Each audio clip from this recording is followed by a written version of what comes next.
Cela s'est passé en l'an 2005. La solitude s'accrochait à moi comme une toile d'araignée, suffocante et collante. Depuis que Clara est partie, emportée par une maladie implacable, le silence de la maison est devenu assourdissant. Moi, Arthur, veuf au début de la cinquantaine, j'ai rampé dans les pièces comme un fantôme, hanté par les souvenirs et le vide qu'elle avait laissé. Mais ce n'était pas seulement la nostalgie qui me tourmentait. Il y avait autre chose, une présence étrange, un sentiment constant que je n'étais pas seul. Les objets se déplaçaient subtilement. Un livre sur l'étagère, une tasse dans un autre coin de la table. Parfois, je jurais d'entendre des chuchotements venant du vide, comme des feuilles sèches bruissant dans le vent, ou de sentir un contact froid sur mon épaule, un frisson fantomatique qui me faisait frissonner. J'ai essayé de rationaliser, attribuant tout au chagrin et au stress. Mais chaque jour, le sentiment d'agitation grandissait, devenant palpable comme le brouillard qui s'accumulait dans les fenêtres pendant les nuits froides. Alors, lors d'une soirée particulièrement solitaire, j'ai décidé de me plonger dans de vieilles photos, cherchant un peu de réconfort dans les souvenirs heureux. J'ai feuilleté l'album avec un sourire nostalgique, jusqu'à qu'une photo en particulier me fasse arrêter, le cœur battant dans ma poitrine. C'était une photo de Clara, jeune et radieuse, dans un endroit que je ne reconnaissais pas. Un bâtiment ancien, avec des murs de pierre recouverts de lierre, et une atmosphère sombre émanant de l'image. Mais ce n'est pas ce qui me dérangeait. En arrière-plan, à peine perceptible dans l'obscurité, se trouvait une silhouette déformée, presque comme une ombre humanoïde, observant Clara avec une intensité effrayante. Un frisson parcourut ma colonne vertébrale. Je n'avais jamais vu cette photo auparavant et je ne reconnaissais pas non plus l'emplacement. Et ce chiffre, c'était quoi ça? Était-ce juste un tour de lumière? Un défaut sur la photo ou quelque chose de plus sinistre? Curiosité et peur se mêlaient en moi, formant un nœud serré dans ma gorge. J'avais besoin de découvrir l'histoire derrière cette photo. J'avais besoin de savoir si la présence que je ressentais dans la maison avait un lien avec cet endroit, avec cette silhouette sombre. Et donc, le cœur battant et l'esprit plein d'appréhension, j'ai décidé de lancer une enquête qui m'amènerait à découvrir un passé macabre, enfoui sous les fondations de ma propre maison. L'image de la silhouette sombre sur la photo me hantait jour et nuit. Je pouvais à peine dormir, mon esprit grouillant de questions et de théories. J'ai décidé de commencer mon enquête par le chemin le plus évident. Clara. Bien qu'elle ne soit plus là, sa famille vivait toujours en ville. Peut-être qu'il pourrait reconnaître l'emplacement de la photo et me donner un indice sur cette silhouette mystérieuse. J'ai rendu visite à la sœur de Clara, une dame au visage gentil et aux yeux tristes. Je lui ai montré la photo, regardant son expression passer de la confusion à la surprise et finalement à une peur presque palpable. Je ne sais pas où cela a été pris, Arthur, balbutia-t-elle. Mais cette maison, ça a l'air familier. Cela rappelle un peu l'ancien manoir de Blackwood, qui était situé à la périphérie de la ville. Le manoir de Blackwood? Le nom a sonné comme une cloche lointaine dans ma mémoire. Vaguement, je me souvenais d'avoir entendu des histoires sur un vieux domaine abandonné, enveloppé de mystères et de légendes macabres. Mais ce manoir a été démoli il y a des décennies, dis-je, confus. Oui, ça l'était, a-t-elle répondu. Mais peut-être que Clara a pris cette photo avant cela. Elle aimait explorer des endroits anciens, vous savez comment c'était. J'ai quitté la maison de la sœur de Clara avec plus de questions que de réponses. Le manoir de Blackwood semblait être la clé, mais comment pourrais-je enquêter sur un endroit qui n'existait plus? Je suis rentré à la maison avec une oppression dans la poitrine. En entrant, j'ai ressenti un froid inhabituel, comme si un courant d'air glacé avait traversé la pièce. Les poils à l'arrière de mon cou se sont levés et j'ai eu l'impression d'être observé. J'ai rapidement pris la photo et l'ai examinée à nouveau sous la lumière de la lampe. C'est alors que j'ai remarqué quelque chose qui était auparavant passé inaperçu. Au dos de la photo, écrite au crayon de l'écriture de Clara, se trouvait une date et un seul mot, Blackwood. La confirmation que la photo avait été prise dans le manoir m'a rempli d'un mélange d'excitation et d'effroi. J'avais besoin d'en savoir plus sur cet endroit, sur la silhouette sombre et sur le lien possible avec la présence que je ressentais chez moi. J'ai passé toute la soirée à chercher sur Internet, à fouiller dans les archives de la vieille ville et à lire tout ce que je pouvais trouver sur le manoir de Blackwood. L'histoire était sombre et pleine de tragédies. Le manoir avait été construit par une famille riche, mais maudit par une série de morts inexpliquées et d'événements surnaturels. Il y avait des rapports d'apparitions, de voix désincarnées et même de rituels macabres. À la fin, Le manoir a été abandonné et finalement démoli. Mais, apparemment, des histoires d'horreur à son sujet persistaient, passant de génération en génération comme un récit édifiant. En lisant l'histoire macabre du manoir, un sentiment d'effroi s'est installé en moi. Et si la silhouette sombre sur la photo était l'une de ces entités surnaturelles? Et si elle avait suivi Clara chez moi? Je savais que je m'embarquais dans quelque chose de dangereux, mais la curiosité et le besoin de comprendre ce qui se passait étaient plus forts que la peur. J'ai alors décidé de visiter le site où se trouvait autrefois le manoir Blackwood, dans l'espoir de trouver un indice, une réponse qui m'aiderait à déchiffrer le mystère qui m'enveloppait. Le jour se leva gris et pluvieux, comme si le ciel lui-même reflétait l'appréhension que je ressentais. Armé de la photo de Clara et d'une vieille carte de la ville, je me suis dirigé vers la périphérie, où se trouvait autrefois le manoir Blackwood. Le site était maintenant un terrain vague, entouré d'une clôture grillagée rouillée. Les arbres autour semblaient noueux et maladifs, leurs branches squelettiques s'étendant comme des doigts osseux vers le ciel nuageux. Le vent hurlait à travers les feuilles sèches, créant une mélodie fantomatique qui me faisait frissonner. Hésitant, j'ai poussé la porte rouillée et suis entré dans le parc. De hautes herbes sauvages recouvraient le sol, et les restes de la fondation du manoir étaient visibles comme des cicatrices sur la terre. Un silence oppressant planait dans l'air, rompu seulement par le bruit de mes propres pas et le chant lointain des corbeaux. Je marchais lentement, observant chaque détail de l'endroit. C'était comme si une aura de tristesse et de malaise émanait de la terre, m'enveloppant comme une brume froide. J'ai essayé de localiser l'endroit exact où Clara avait pris la photo, mais le temps avait effacé de nombreuses caractéristiques du paysage. Soudain, mes yeux se sont posés sur quelque chose qui a arrêté mon cœur. Au milieu de la parcelle, parmi les mauvaises herbes et les gravats, il y avait un petit puits de pierre, partiellement recouvert de planches de bois pourries. La vue de ce puits m'a rappelé l'une des histoires que j'avais lues sur le manoir de Blackwood. La légende d'une jeune femme qui s'y était noyée dans des circonstances mystérieuses. Curieux et en même temps terrifié, je m'approchais du puits. Les planches craquaient sous mes pieds, menaçant de céder à tout moment. Je me suis agenouillé et j'ai soigneusement repoussé certains d'entre eux, révélant l'obscurité profonde qui se cachait en dessous. Une odeur humide et de moisie s'éleva du puits, me faisant battre en retraite. Mais ensuite, j'ai vu quelque chose qui m'a glacé le sang. En arrière-plan, presque invisible dans la pénombre, il y avait un objet brillant. Cela semblait être un médaillon en argent, reflétant le peu de lumière qui pénétrait l'obscurité. Le cœur battant, j'ai attrapé une branche d'arbre et j'ai essayé d'atteindre le médaillon. Mes doigts tremblaient et je ressentais une peur irrationnelle que quelque chose puisse sortir de cette obscurité et m'attirer. Finalement, j'ai réussi à accrocher l'objet et à le retirer. C'était un médaillon ovale, avec une inscription dans une langue que je ne reconnaissais pas. Au centre se trouvait un symbole étrange, ressemblant à un œil avec une spirale au milieu. J'ai retourné le médaillon, et à ma grande horreur, j'ai vu la même silhouette sombre de la photo gravée au dos. La confirmation que le médaillon était en quelque sorte lié à cette figure et au manoir de Blackwood m'a rempli d'un sentiment d'effroi. Je sentais que j'avais découvert quelque chose que je ne devais pas, que j'avais puisé dans des forces obscures qu'il valait mieux oublier. Alors que je regardais le médaillon, un bruit étrange a attiré mon attention. Il ressemblait à des pas qui s'approchaient, venant de la direction de la clôture. Effrayé, j'ai caché le médaillon dans ma poche et je me suis retourné pour regarder. Là, debout à l'entrée de la parcelle, se trouvait un homme grand et mince vêtu d'un long manteau noir. Son visage était couvert d'un chapeau et ses yeux semblaient briller d'une intensité surnaturelle dans l'obscurité du jour de pluie.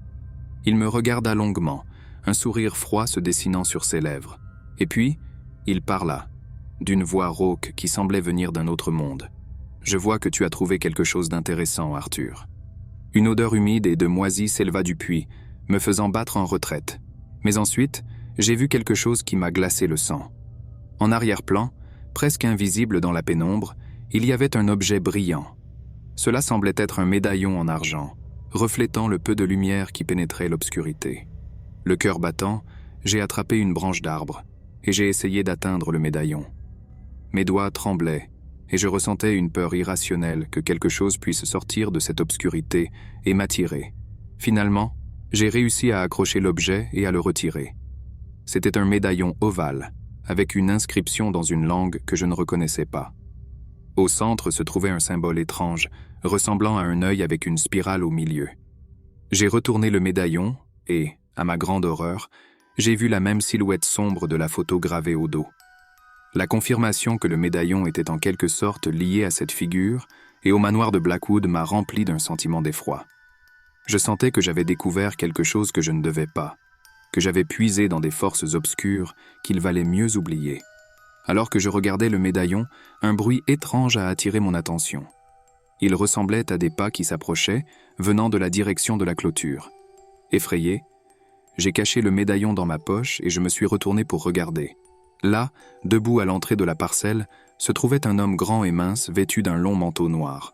Son visage était couvert d'un chapeau et ses yeux semblaient briller d'une intensité surnaturelle dans l'obscurité du jour de pluie. Il me regarda longuement, un sourire froid se dessinant sur ses lèvres. Et puis, il parla d'une voix rauque qui semblait venir d'un autre monde.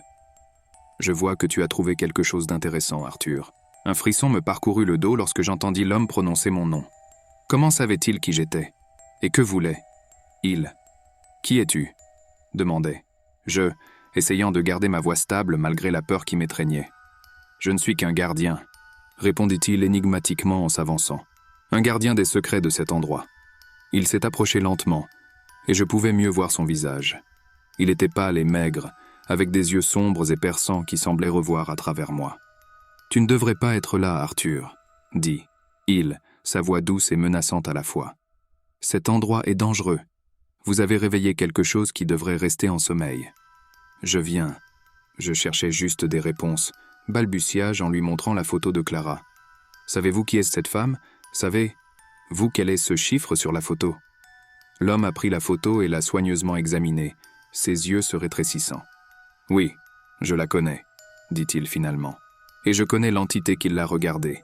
C'est quelque chose d'ancien et de diabolique, quelque chose qui se nourrit de peur et de douleur. Alors dis-moi s'il te plaît, » ai-je supplié, ressentant une lueur d'espoir. « Que se passe-t-il chez moi? Pourquoi est-ce que je ressens cette étrange présence ?» L'homme soupira et mit la photo dans sa poche. « L'entité est connectée à cet endroit, au manoir de Blackwood, » a-t-il expliqué. Et d'une manière ou d'une autre, elle s'est attachée à Clara. Maintenant, elle est chez elle, se nourrissant de sa tristesse et de sa peur. « Mais que puis-je faire ?» j'ai demandé, désespéré. « Comment puis-je m'en débarrasser ?»« Ce n'est pas facile, » répondit-il d'un air sombre. « L'entité est puissante. Mais il y a un moyen. Tu dois trouver ton vrai nom. C'est le seul moyen de la bannir dans les ténèbres d'où elle vient. »« Ton vrai nom ?» demandai. Je, confus. « Oui, » confirma-t-il. « Chaque entité surnaturelle a un vrai nom, un nom qui détient son pouvoir. Si vous pouvez trouver le nom de cette créature, vous pouvez l'utiliser pour la détruire. » Il m'a tendu un petit livre relié en cuir.